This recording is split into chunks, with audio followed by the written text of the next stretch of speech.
মৃত্যুদণ্ড আমরা কামনা করছি, জোরে বলেন ঠিক। স্যার এই বিষয়ে আপনাদের সামনে কথা বলবেন এবং স্যার যা বলে আমরা পুঙ্খানু ভাবে স্যারকে আমরা সহযোগিতা করবো, বলেন ইনশাআল্লাহ, জোরে বলেন ইনশাআল্লাহ। স্যার মহোদয়কে কথা বলার জন্য অনুরোধ জানাচ্ছি।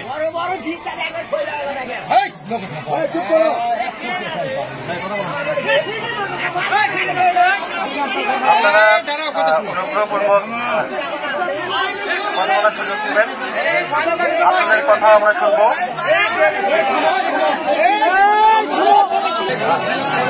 আমি অতিরিক্ত police super crime of Joypurhat জেলা। আপনারা যদি সবাই নীরব থাকেন আমরা মনে হয় সবাই কথা শুনতে পারবেন।